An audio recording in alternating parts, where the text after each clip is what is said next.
Elle doit être complètement excisée de notre chair. Nous sommes esprits, nous avons une âme, nous vivons dans un corps. Le corps et l'âme, ensemble, forment en fait ce que la Bible appelle la chair. Nous avons de bonnes Restez choses avec dans nous l'esprit. dans Jouissez de votre vie.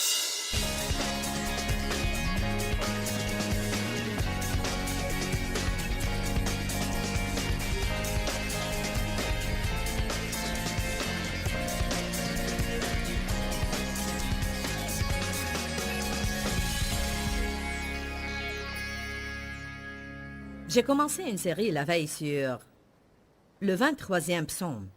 Le Seigneur est mon berger.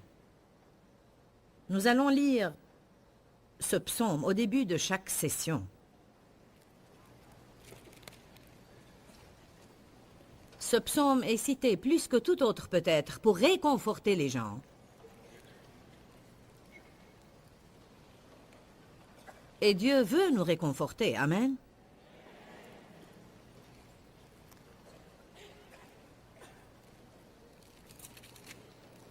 L'Éternel est mon berger. L'Éternel est mon berger. C'était le point principal de la veille. Non seulement un berger ou le berger, mais l'Éternel est mon berger. Je ne manquerai de rien. Je ne voudrais rien. Verset 2. Il me fait reposer dans de verts pâturages frais et tendres. Il me dirige près des eaux paisibles et tranquilles. Verset 3, il restaure et il rafraîchit mon âme. Il me conduit dans les sentiers de la justice. Non pas parce que je l'ai gagné, mais à cause de son nom. Quand je marche dans la vallée de l'ombre de la mort, je ne crains aucun mal. Car tu es avec moi.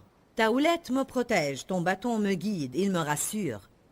Verset 5, tu dresses devant moi une table en face de mes adversaires.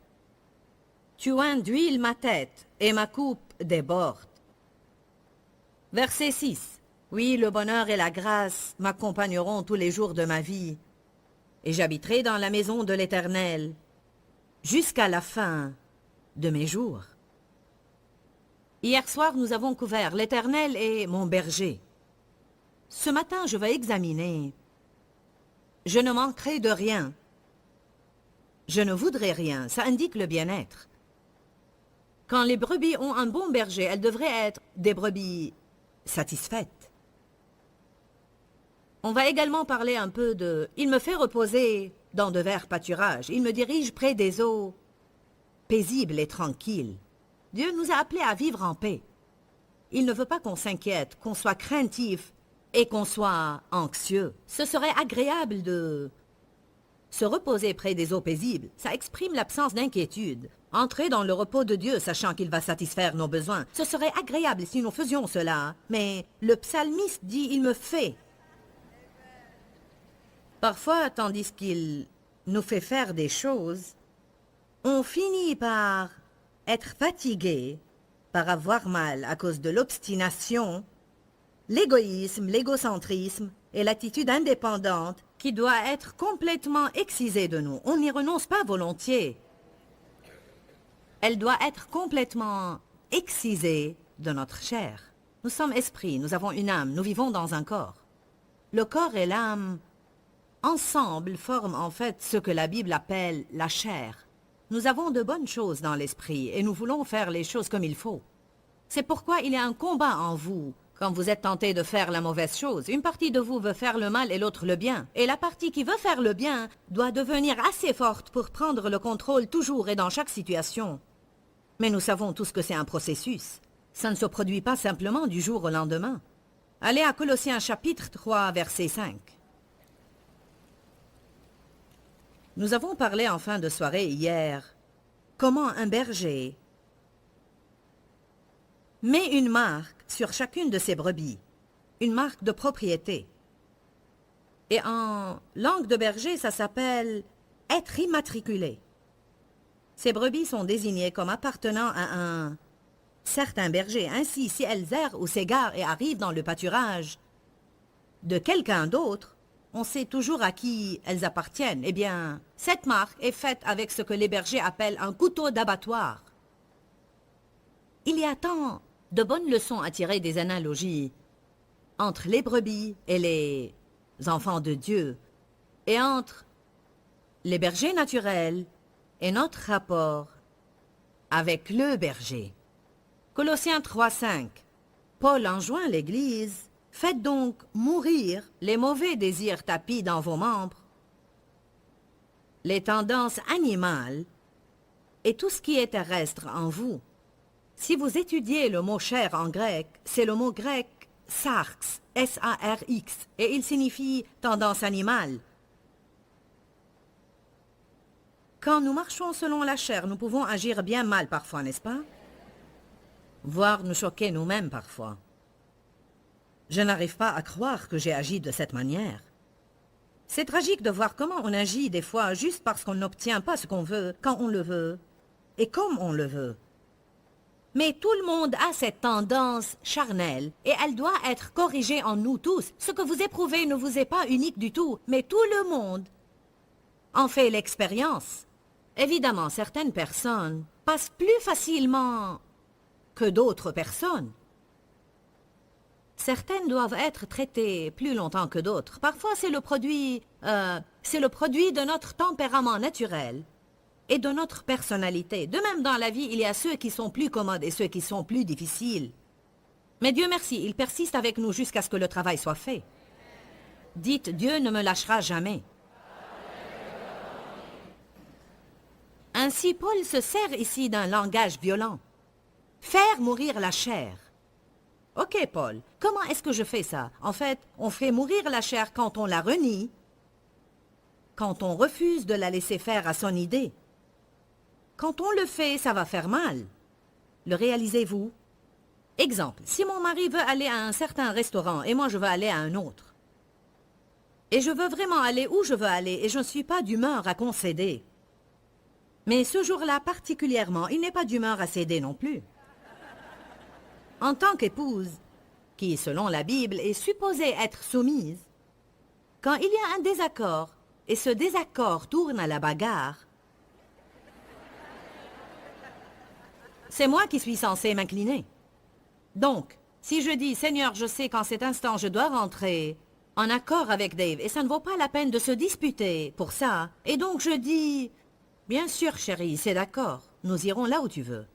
Je pourrais le dire par obéissance à Dieu et je pourrais vouloir le dire du fond du cœur, mais ma chair pique une crise.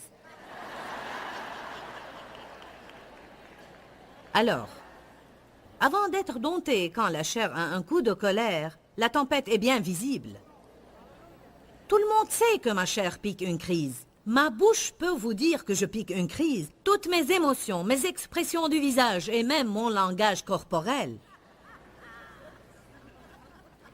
Mais plus je laisse Dieu agir en moi, peu à peu, mon esprit devient plus fort et prend le contrôle sur la chair. Et ainsi, quoique je n'aime pas ce qui se passe, je peux me contrôler et ne pas faire un scandale. C'est comme une deuxième étape. Et finalement, honnêtement et en vérité, nous pouvons grandir jusqu'à pouvoir concéder. Et ça ne fait même pas mal. Parce que mourir veut dire ne plus sentir la douleur. Si jamais on sent la douleur, quand on n'en fait pas à sa tête, ça veut dire qu'il y a quelque chose dans cette chair qui est encore vivant. L'apôtre Paul a dit, ce n'est plus moi qui vis, c'est Christ qui vit en moi. Quand on en vient au point où on peut dire le moi est mort, à ce moment-là, on est libre parce qu'on ne sent pas la douleur.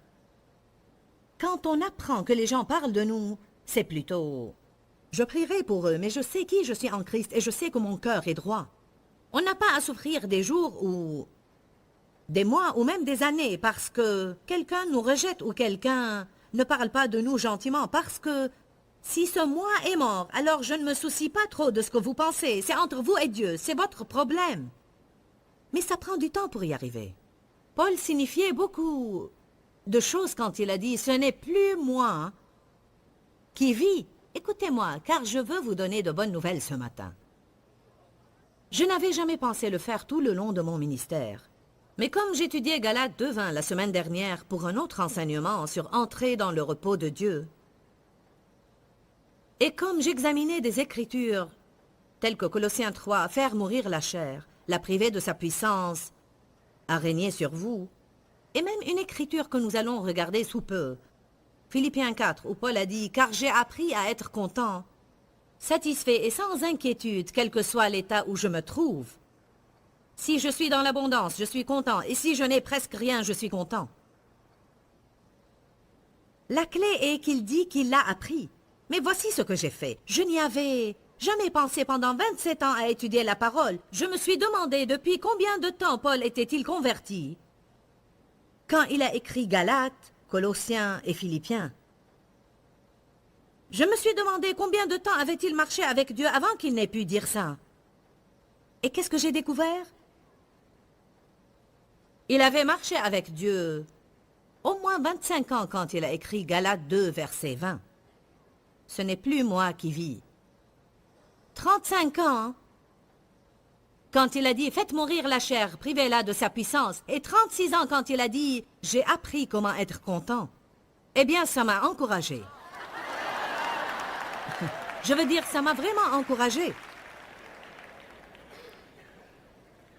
Juste parce que Paul affirme ces choses ne veut pas dire qu'il les a dit quelques jours après son expérience sur son chemin vers Damas, qui d'ailleurs était absolument étonnante. Je veux dire, il a appris que Jésus était vrai. Tout à coup, une lumière venant du ciel resplendit autour de lui. Il tombe de son cheval, devient aveugle pour plusieurs jours jusqu'à ce que quelqu'un lui impose les mains pour être rempli.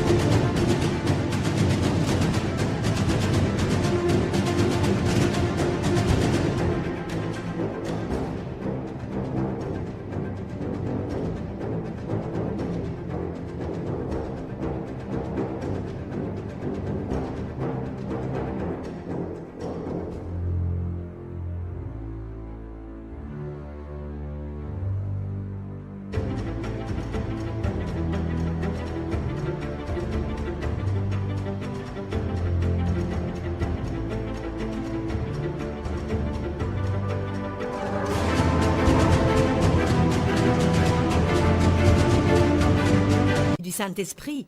Comment ne pas être plein de foi et grandir du jour au lendemain quand on a ce genre d'expérience? Vous savez pourquoi? Parce que les expériences ne vous mûrissent pas. Peu importe le nombre d'expériences miraculeuses que vous avez, elles ne vous rendront pas spirituellement mûrs. La seule chose qui nous aide à grandir, c'est éprouver, tenir et devoir faire confiance à Dieu, être mis dans des conditions qu'on ne souhaite pas et devoir dire, finalement, ou bien je vais être ennuyé toute ma vie, je vais être contrarié et fâché et avoir des problèmes toute ma vie, ou bien je vais apprendre à faire les choses comme Dieu. Amen. Est-ce que ça encourage quelqu'un ici de savoir que ça a pris Paul un bon moment aussi? Faire mourir la chair. Bon, je crois que pour avoir de la maturité spirituelle, je ne pense pas que vous puissiez l'obtenir dans une file pour la prière, par un miracle ou par une expérience. Je crois qu'on doit endurer des choses, on doit acquérir l'expérience et on doit éprouver de première main la fidélité du Seigneur dans nos vies. On doit passer par des épreuves et voir Dieu nous en sortir. On doit avoir des besoins et observer Dieu pourvoir à ses besoins. Et chacun de nous doit l'obtenir pour soi. On ne peut pas le recevoir de quelqu'un d'autre. Par exemple, quand j'ai dû subir une intervention chirurgicale, notre ministère était à ses débuts. Et je vous dis que chaque dollar qui rentrait, on en avait désespérément besoin. Et je devais donc faire cette opération. Et pendant un certain temps, je n'allais pas pouvoir réaliser ce que je fais normalement. Et nous étions si soucieux. Qu'est-ce qu'on allait faire? Comment est-ce qu'on serait soutenu si je ne pouvais pas sortir et faire mes conférences parce que notre revenu y dépendait en ce temps-là? Je me souviens un soir, j'étais assise le dos calé sur le divan. Nous étions chez nous à regarder la télé et on a sonné. Un homme apparut à la porte. C'était un pasteur local qu'on connaissait, mais pas très bien. Je veux dire, on ne le connaissait pas personnellement. On avait juste entendu parler de lui.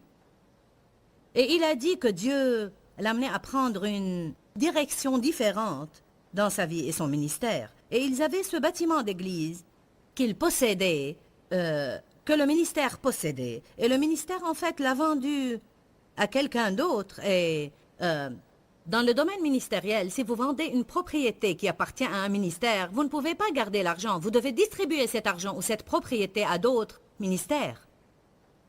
Donc, il prenait la recette de la vente de ce bâtiment-là et le distribuait à beaucoup d'autres ministères comme Dieu l'a conduit. Et ainsi, il nous a apporté un chèque de 10 000 $, qui à ce moment-là était comme 10 millions pour nous. J'ai vu la fidélité de Dieu au moment où j'avais besoin qu'il soit fidèle. C'est ces choses-là qui accroissent notre foi. Je me souviens, quand Dieu m'a dit d'arrêter mon travail à temps plein et de me préparer au ministère, de rester à la maison, ne pas travailler et organiser mon emploi du temps où, bien que j'ai été maman et femme au foyer, que je puisse avoir le temps pendant la journée d'étudier et de rechercher Dieu. J'enseignais à une étude biblique dans une maison. Et littéralement, tout ce dont j'avais besoin, je devais le noter sur une liste de prières parce que je faisais la plupart de mes achats au brocante de maison. Je veux dire, si mes gosses avaient besoin de chaussures, je devais croire en Dieu de pouvoir trouver des chaussures pour 25 ou 50 centimes qui soient assez décentes pour être portées. Et je me rappelle avoir mis sur ma liste de prières « Dieu, j'ai besoin d'un nouveau poêle et de 12 torchons à vaisselle ». Ce que je vais vous dire s'est produit. Une femme est venue à ma porte un jour et elle a dit « J'espère que vous ne pensez pas que je suis folle à lier. Mais j'ai eu l'impression que Dieu m'a dit de vous apporter 12 torchons à vaisselle. »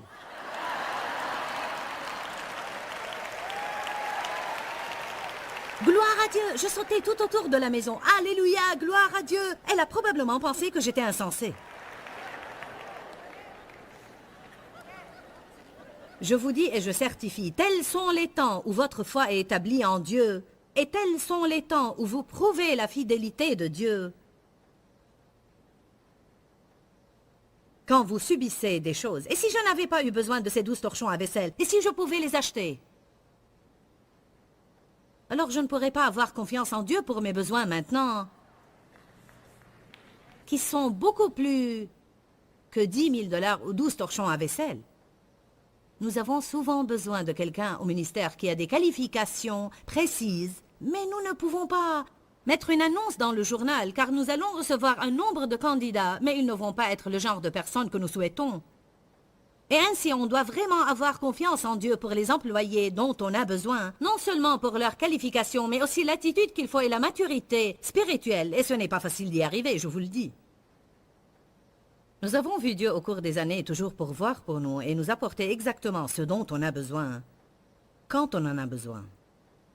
J'ai vu Dieu me donner fréquemment la vigueur physique, quand mon corps me causait beaucoup de problèmes et je sentais qu'il n'y avait pas moyen de me lever et de prêcher là.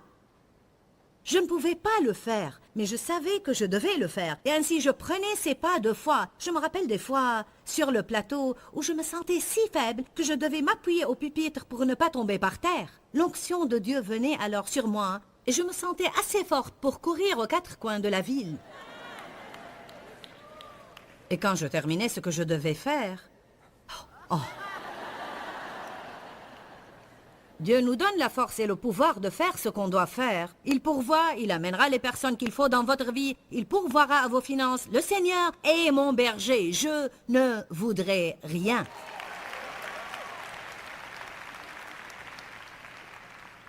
Comme nous l'avons dit hier, pourquoi une personne raisonnable ne voudrait-elle pas devenir chrétienne, une enfant de Dieu et avoir le droit d'aller au trône, de prier et d'avoir ses besoins assurés?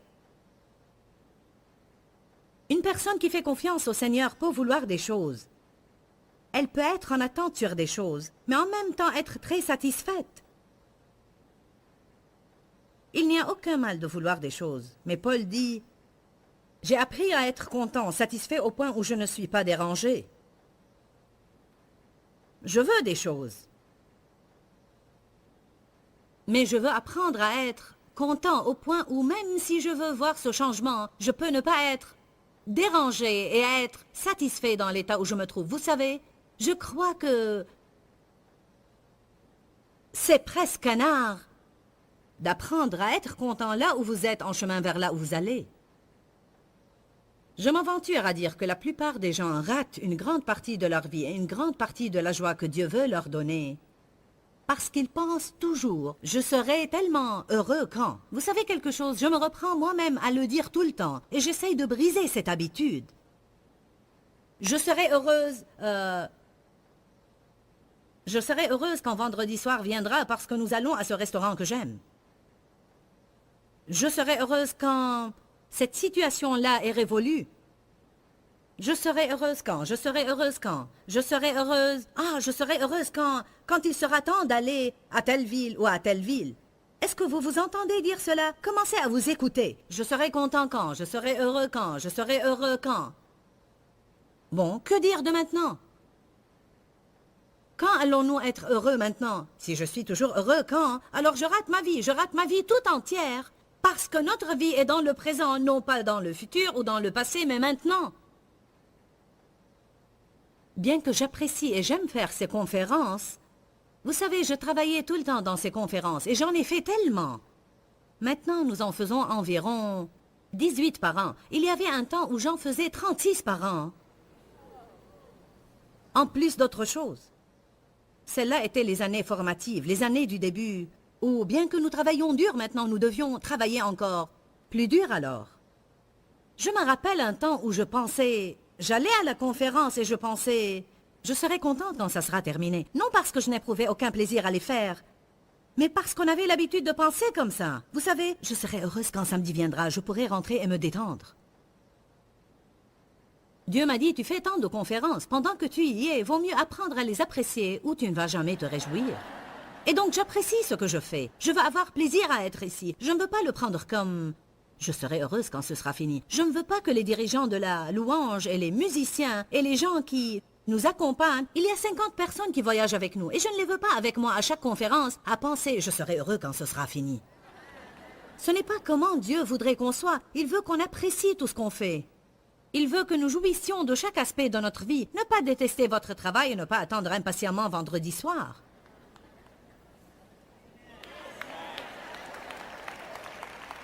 Amen. Appréciez où vous êtes, en chemin vers là où vous allez. Pour le contentement, on doit apprendre à être satisfait avec moins. Je ne m'attendais pas à avoir trop d'amen, car personne ne veut moins, tout le monde veut plus. À mon avis, plus ne nous rend pas toujours plus heureux. Des fois, avoir plus nous donne plus de responsabilités, plus de choses dont il faut s'occuper, et plus de quoi grogner et pester.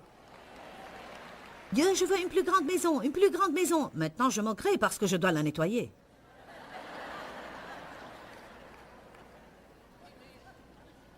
Ah, Dieu, je veux un mari, je veux un mari. Mais nous n'avons pas besoin d'en parler.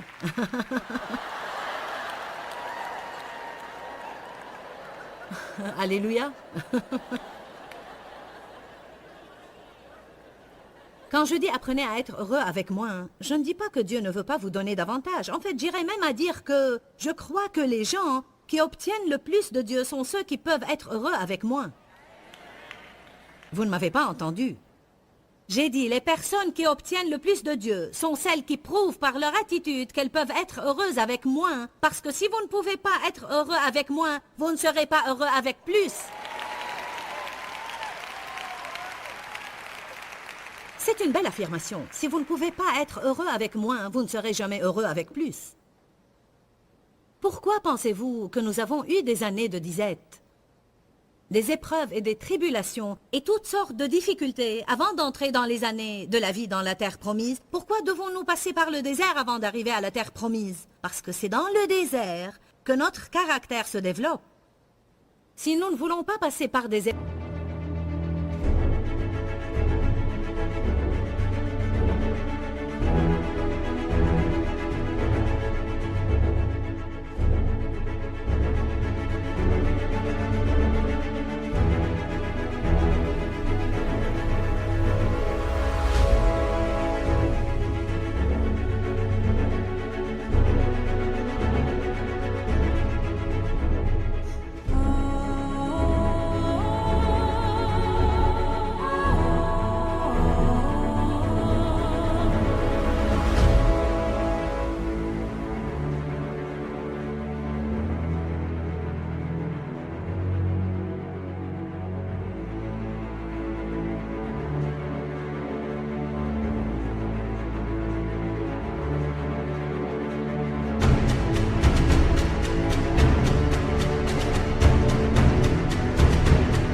l'épreuve, nous serons sans caractère et nous serons comme un arbre sans racines. Il paraît ferme, mais le premier orage va le faire tomber et le détruire. Philippiens 4:11. Allons y jeter un coup d'œil, bien que je l'ai déjà cité, on doit le voir ce matin de nos propres yeux.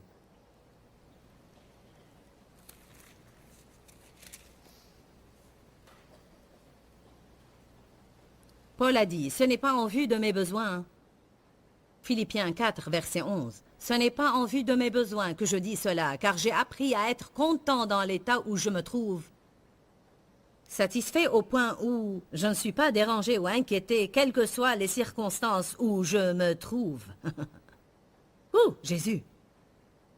Verset 12. Je sais être réduit à vivre humblement dans des circonstances serrées et je sais vivre dans l'abondance et l'apprécier. En tout et en toute circonstance, j'ai appris le secret de faire face à chaque situation, que ce soit la satiété ou la faim, dans l'abondance et la profusion, ou dans la disette et le besoin. Verset 13. Ayant la force pour tout faire par le Christ qui me fortifie.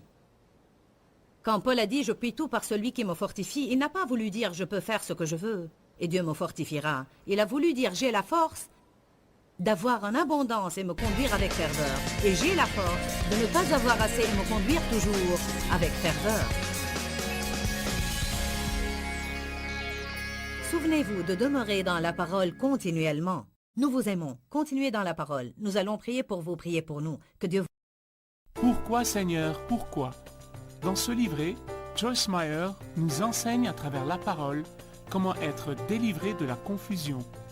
Pour obtenir ce livret gratuitement, écrivez-nous à Joyce Meyer, boîte postale 40095-6300 Larnaca, Chypre. Ou bien visitez notre site web www.joycemeyer.org/fr.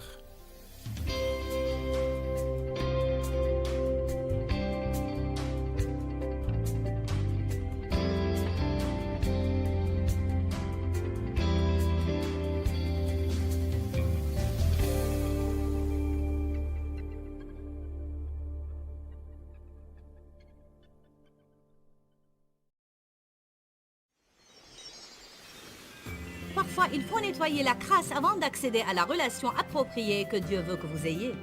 Je vous dis que parfois les choses semblent se défaire avant d'être rassemblées et remises en ordre. M'entendez-vous? Restez avec nous dans Jouissez de votre vie.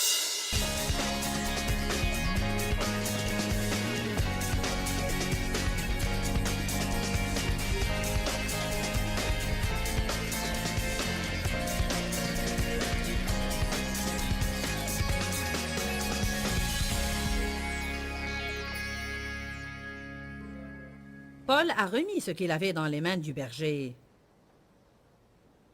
Et le contentement n'a besoin de se mesurer à personne d'autre. Le contentement n'a pas besoin de comparer ses possessions, ses dons et talents, comment on se présente, ce qu'on possède. Être quitte de la comparaison est formidable. David l'affirme dans les psaumes. « Je ne voudrais rien. » Vous savez, c'est le témoignage d'une foi accomplie. Comment peut-il faire ce témoignage? Parce qu'il sait, à cause de ce qu'il a enduré, que mon Père prendra toujours soin de moi. David témoigne, je ne voudrais rien, bien qu'il ait eu un de ses propres fils, Absalom, qui essayait d'usurper son trône. Et il affirme quand même, je ne voudrais rien. Qu'est-ce que j'éprouverais si un de mes enfants se tenait tapis derrière mon dos pour usurper mon ministère? Je me demande si je suis assez mûr et assez avancé pour dire, l'Éternel est mon berger, je ne voudrais rien. Il me fait reposer dans de verts pâturages, il me dirige près des eaux paisibles, il restaure et refait mon âme. Ma coupe déborde. Je veux continuer à progresser jusqu'à y arriver. David dit dans le psaume 91:7 que 1000 tombent à mon côté, je ne serai pas atteint. Dieu prendra soin de moi. 1 Timothée 6 et 7 dit, c'est une grande source de gain que la piété avec le contentement. Car nous n'avons rien apporté dans le monde et il est certain que nous n'en pouvons rien emporter. Ne donnons pas aux possessions plus d'importance qu'il ne le faut. Ne faisons pas de la position plus qu'on le doit. Dans la vie, on rivalise bien des fois pour des positions. Je veux être le premier, le plus fort, le plus grand, le patron, celui qui a l'autorité. Je ne veux pas avoir le dessous. Je ne veux pas qu'on me dise, je veux dire. Ah mon Dieu. Madame Guillon est un grand auteur du XVIe siècle qui a beaucoup enseigné sur la maturité spirituelle. Elle enseigne un principe d'acceptation avec joie. Autrement dit, j'accepte tout ce qui me vient avec joie et j'apprends à ne pas résister toutes mes circonstances parce que je viens à croire que Dieu travaille dans chacune de mes circonstances. Dieu est quelque part dans cette circonstance si je sais l'y trouver. J'ai eu une situation contrariante avec quelqu'un il y a 2 semaines. Difficile, malaisée, pas ce dont j'aurais voulu m'occuper. Pénible, émotionnellement fatigante. Et au 2e jour, ça m'est venu à cœur parce qu'en réalité, je lisais ce livre de Watchman Nee qui a un chapitre sur le fait que Dieu est en toutes nos circonstances. Bien que je le sache et que j'ai pu l'avoir enseigné dans le passé, je ne suis pas différente de qui que ce soit. Je dois être rappelé ces principes et ces vérités que nous trouvons dans la parole de Dieu. Ainsi, c'était encore frais dans mon esprit que Dieu œuvre dans nos circonstances, de sorte que dans cette situation, j'ai dit à cette personne, peu importe à quoi ça peut ressembler maintenant, peu importe à quel point ça peut nous sembler terrible, je sens dans mon cœur, j'ai senti réellement dans mon cœur que Dieu agissait dans cette situation et que d'une façon ou d'une autre, elle allait engendrer une liberté.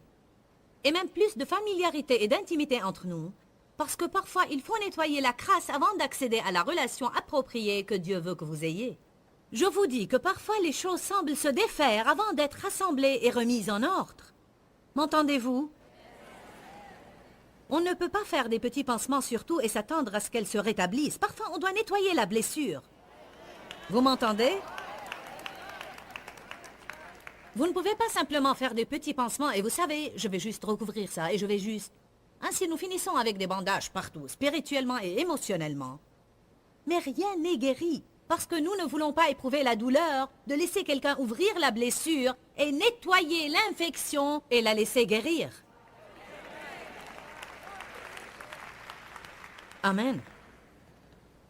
Certains passent par ce processus actuellement. Dieu a ouvert de vieilles blessures dans votre vie. Il nettoie certaines infections pour que vous puissiez avoir de bons rapports avec les gens. Car si ces maux ne sont pas traités dans votre vie, vous n'aurez jamais de bonnes relations. Même si vous viviez jusqu'à l'âge de 250 ans, vous n'aurez jamais de bons rapports avec qui que ce soit. Et vous passerez d'une relation à l'autre, détruisant l'une après l'autre, après l'autre, après l'autre, jusqu'à ce que vous permettiez à Dieu d'ouvrir quelques blessures dans votre vie que vous ne voulez pas traiter, quelques plaies puantes, quelque chose qui est mort depuis longtemps et qui a été enterré. Vous avez oublié, mais Dieu n'a pas oublié. Amen. Vous savez, effectivement, nous sommes maintenant dans cette relation. Et à cause de cette situation que nous avons eue, nos rapports sont déjà indubitablement 100 fois mieux. Nous devons traverser pour dépasser. Je dis tout le temps, la seule sortie est à travers. Personne n'aime la confrontation, mais il n'y a pas de liberté sans confrontation. La vérité vous affranchira. Non pas la cachette, mais la vérité. Et non seulement la vérité de la parole de Dieu, mais de la vérité dans tout, en appliquant la parole de Dieu dans nos vies et situations. Confronter la vérité sur notre personne, agir honnêtement avec les gens, ne pas aller dire aux gens tout le temps oui, oui, oui, oui, oui, quand votre cœur s'écrie non, non, non, non.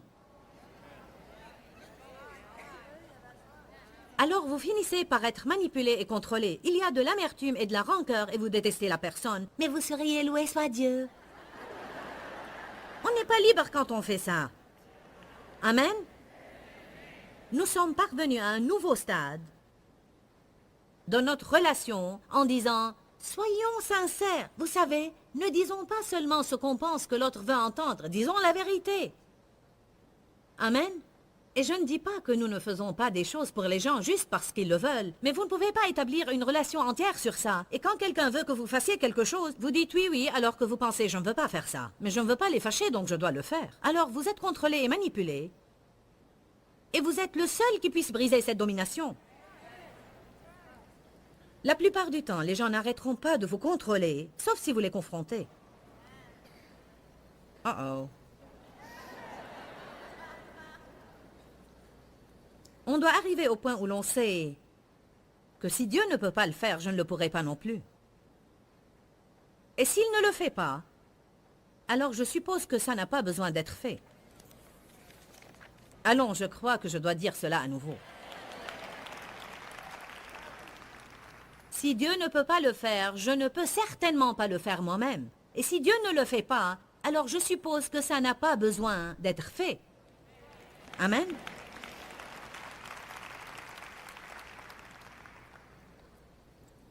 Nous devons être contents sous son gouvernement.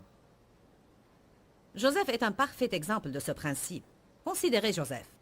Aucun murmure de sa part n'est transcrit pendant ses années en prison pour un crime qu'il n'a pas commis. Allez à 1 Pierre 2, je vais vous montrer quelque chose qui va vous irriter si fort. Au moins c'était l'effet sur moi. La première fois que j'ai lu ça, j'ai dit « Tu plaisantes ?» 1 Pierre 2, 19 à 21.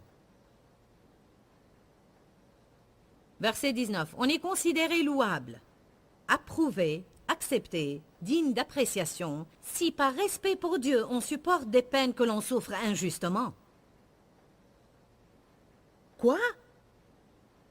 Verset...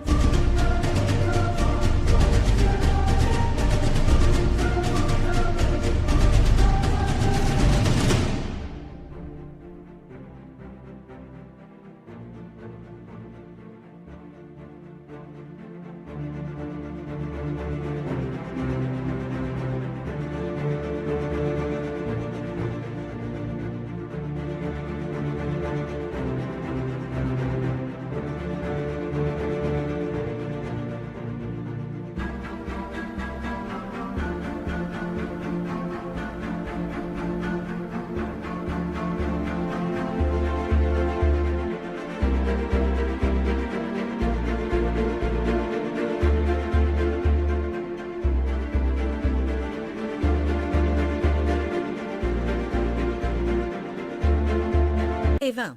En effet, quelle gloire y a-t-il à supporter patiemment les coups si vous avez commis des fautes?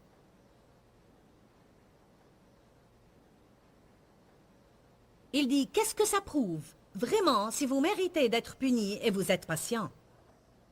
Mais si vous souffrez avec patience après avoir fait le bien, et c'est injuste, alors c'est une grâce aux yeux de Dieu et agréable à Dieu. En fait, je pense... Quelle sorte de Dieu est-il qui soit heureux quand je souffre parce que j'ai fait le bien? Ne faites pas les saintes nitouches comme si vous ne vous êtes jamais demandé cela. Laissez-moi maintenant vous rendre furieux. Verset 21. Or, c'est à cela que vous avez été appelés. Ah bon? C'est ma vocation de souffrir quand je fais le bien. Je pensais que si je faisais le bien, je serais béni. Oui, nous le serons à la fin, mais laissez-moi vous montrer quelque chose. En fait, la Bible amplifiée le dit ainsi. C'est inséparable de votre vocation. Si nous allons être chrétiens, il n'y a pas moyen de nous en sortir. Vous allez apprendre à être maltraité, à avoir une bonne attitude. N'est-ce pas là le plus grand aïe que vous ayez jamais entendu dans votre vie? Impossible de trouver la chair de qui que ce soit ici qui soit encouragé à l'entendre. Pas une. Verset 21. Parce que Christ aussi a souffert pour vous, vous laissant un exemple, afin que vous suiviez ses traces. Mais de quoi s'agit-il ici? Ça m'a pris des années pour constater ceci. Ces écritures m'ont tracassé pendant des années et finalement je les saisis. Ce n'est pas ma souffrance imméritée qui plaît à Dieu.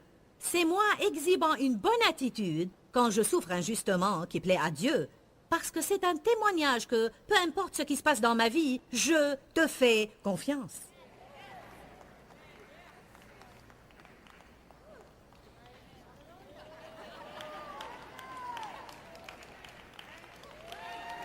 Vous n'êtes pas sûr d'aimer ça? Si vous le crachez, je vous le ferai manger d'une autre manière. Ne soyez pas comme ces bébés qui, lorsque les épinards parviennent à leur bouche... Vous l'avez vu. Aussi longtemps que vous leur donnez des pêches, ils sont heureux. Mes enfants ont toujours aimé les pêches et la purée de bananes. Mais les épinards et les pois, ma parole, ils puent. Je ne sais pas non plus comment n'importe qui peut manger ces aliments pour bébés. Mais ils doivent les avaler, car ils mourront s'ils ne mangent que du dessert. Ce serait bien agréable de me tenir ici et vous dire toute la journée que Dieu veut vous bénir et comme vous êtes gentil, etc., etc. Mais je vous dis maintenant que de même que Dieu veut nous bénir, nous devons apprendre à avoir une bonne attitude quand nos circonstances ne sont pas justes. Sinon, qu'est-ce que je prouve à votre avis? Il dit, en fait, si vous commettez des fautes et vous êtes puni et vous décidez, bon, je serai patient dans ma souffrance parce que je mérite la punition. Il dit, alors là, vous n'avez rien prouvé du tout. Mais si vous ne méritez pas la punition, et si quelqu'un vous juge d'une façon injuste, et si vous êtes tout le temps incompris, et l'on vous critique, et vous vous sentez dire, tu ne réalises pas par quoi je passe, tu n'as aucune idée de moi ou de ma vie. J'ai eu l'occasion de me plaindre ce week-end. Nous avons vu des étrangetés dans notre chambre d'hôtel. Et elles semblaient toutes être dans la salle de bain. C'est ma salle de bain. Dave a eu une jolie salle de bain. Il disait, oh, c'est magnifique, une belle salle de bain, bon éclairage, grande douche. Ma salle de bain a un problème. Déjà, quand vous mettez l'eau dans le lavabo, elle ne draine pas. Le robinet d'eau froide fonctionne, mais le robinet d'eau chaude, non. Mais la meilleure chose, en fait, c'est la baignoire qui a cet ajutage de douche qui est sur la baignoire. Ainsi, si on veut prendre une douche, on doit la prendre et faire ça, ce qui ne me dérange pas, car je prends un bain de toute façon. Le seul problème, c'est que lorsqu'on utilise la baignoire, la douche fonctionne avec et arrose toute la salle de bain, et on ne peut pas la fermer parce que le truc qui la ferme ne marche pas. Ainsi, pour prendre un bain hier, j'ai dû étancher toute la salle de bain après avoir rempli la baignoire. C'était très drôle. Vous pensez que nous ne passons pas par des expériences? La nuit dernière, pour fermer les rideaux pour qu'on puisse se déshabiller, nous avons dû les attacher avec des épingles de sûreté, car les cordelettes ne fonctionnaient pas. Et je suis dans un bon hôtel.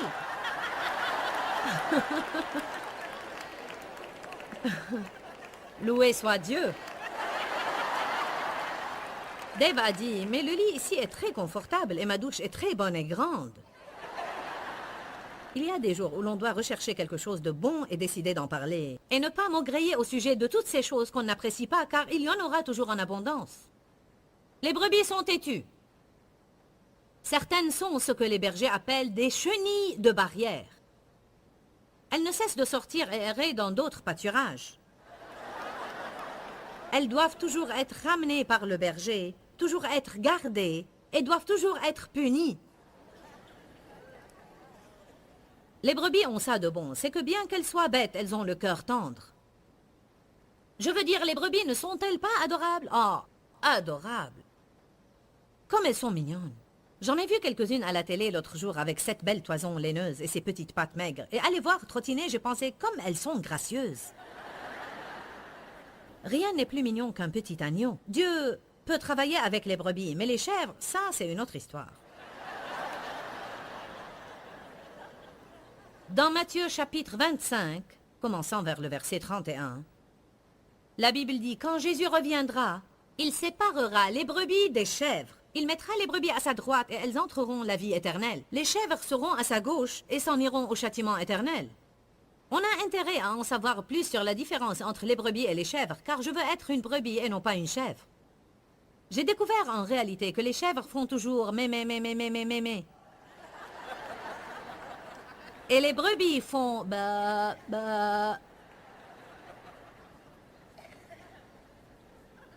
Stupide brebis, tu as encore des ennuis. Bah. Dites-le à une chèvre et elle dit mé. J'ai demandé à ma secrétaire de faire une étude sur les chèvres sur Internet et voilà ce que nous avons découvert. Une chèvre est intelligente, sensible, espiègle, prompte à réagir à l'attention et l'affection individuelle. Quand j'ai entendu ça, j'ai pensé, elles ne m'ont pas l'air trop mauvaises. Mais c'est en surface. Elles sont également impulsives, imprévisible, maligne et contradictoire. Et j'ai découvert que Dieu préférerait avoir une brebis qui a un cœur tendre et plutôt niaise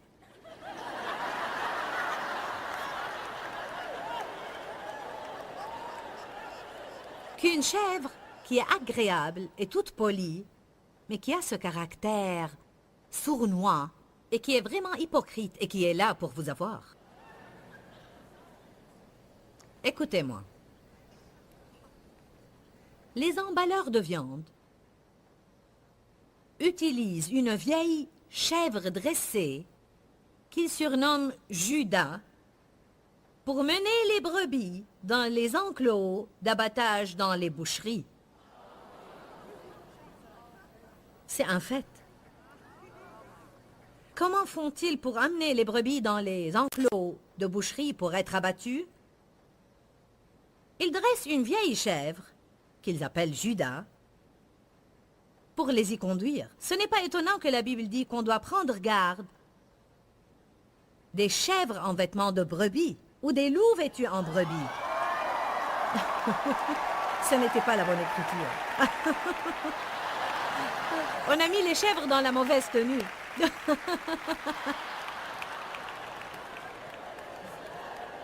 Ce n'est pas étonnant que la Bible nous enjoint de rester à l'écart des chèvres. Certains ont des chèvres pour amis.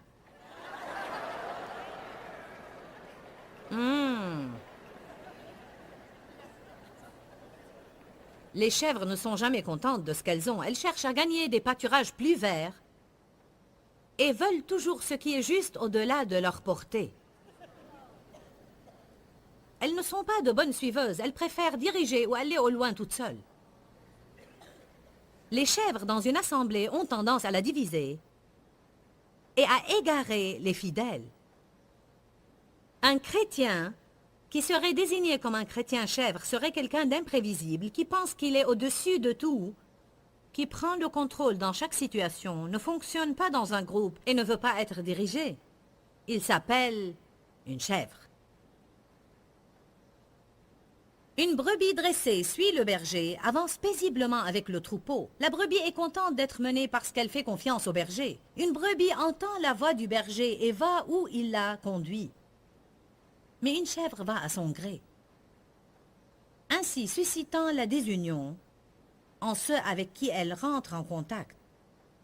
Je veux être une brebis obéissante, qui suit la voix du bon berger, pas une chèvre. Bah...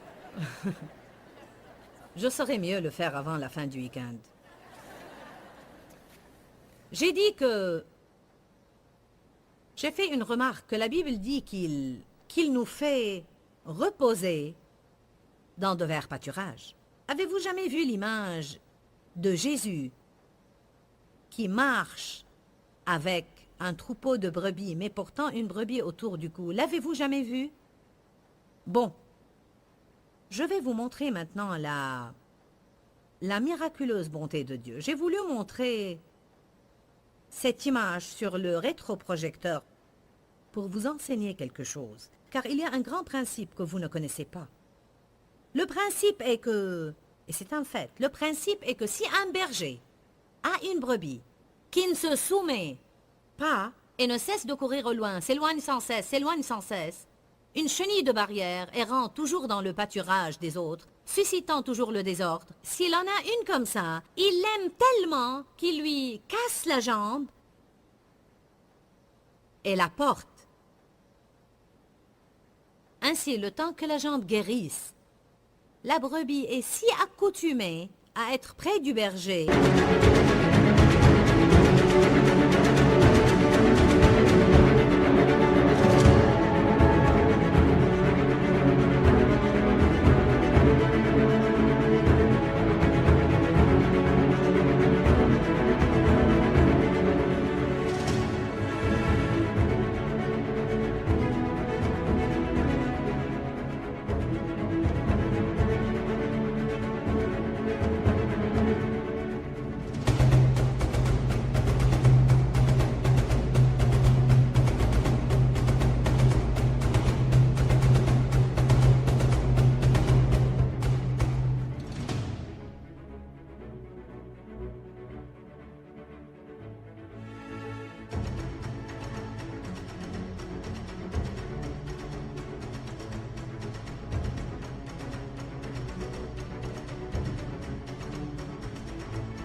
et a appris tellement les voies du berger que lorsqu'elle guérit, et elle guérira certainement, elle n'errera jamais plus.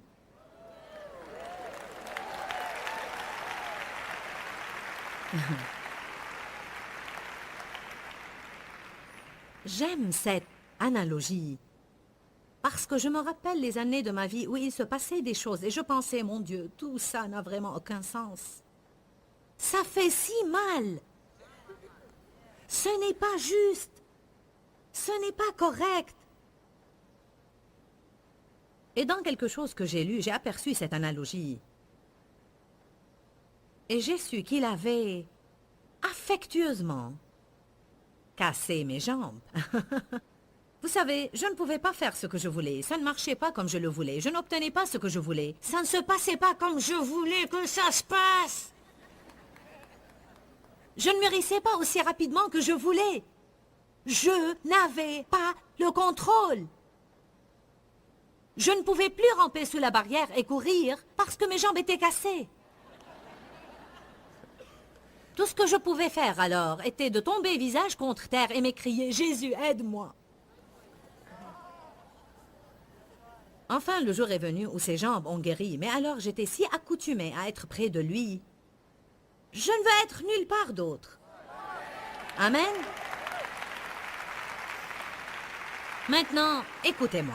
Souvenez-vous de ce que je vous ai dit hier au sujet de mon journal et comment, quand Dieu fait des choses spéciales pour moi, je les note. Parce que quand il agit, je veux le voir. Eh bien, vous allez participer à l'une de ces expériences parce que j'ai cherché et cherché une image à vous montrer sur le rétroprojecteur. J'ai cherché dans différentes librairies, mais ne pouvais trouver cette peinture nulle part. J'ai demandé à nos gens d'aller sur Internet et de m'en trouver une reproduction. La seule qu'ils ont pu trouver était du genre brumeux et flou. Et plus on l'agrandissait, plus elle devenait floue. Et j'ai pensé, ah, je veux que les gens puissent voir ceci.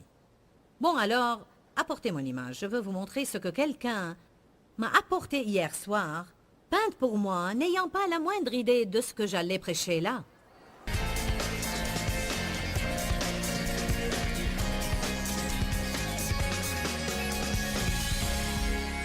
Béni soit Dieu, quel thème impressionnant. Je ne voudrais rien. C'est probablement l'une des choses qu'on devrait dire à haute voix de notre propre bouche pendant les 2 ou 3 premières minutes de notre éveil chaque jour. Je ne voudrais rien. Le 23e psaume est impressionnant. L'Éternel est mon berger. Je ne manquerai de rien, il prendra soin de moi. Il comblera mes besoins. Même si je n'obtiens pas tout ce que je veux dans la vie, il peut quand même me garder satisfait parce qu'il est ma part. Honnêtement et vraiment, je ne sais pas qui nous regarde aujourd'hui, mais je me demande souvent, quand je vois ce à quoi je fais face dans ma vie, et combien je dépends du Seigneur, je me dis souvent, comment est-ce que les gens peuvent supporter vivre s'ils ne connaissent pas Jésus-Christ comme leur sauveur? Pourquoi Seigneur, pourquoi? Dans ce livret, Joyce Meyer nous enseigne à travers la parole comment être délivré de la confusion. Pour obtenir ce livret gratuitement, écrivez-nous à Joyce Meyer, boîte postale 40095-6300 Larnaca, Chypre. Ou bien visitez notre site web www.joycemeyer.org/fr.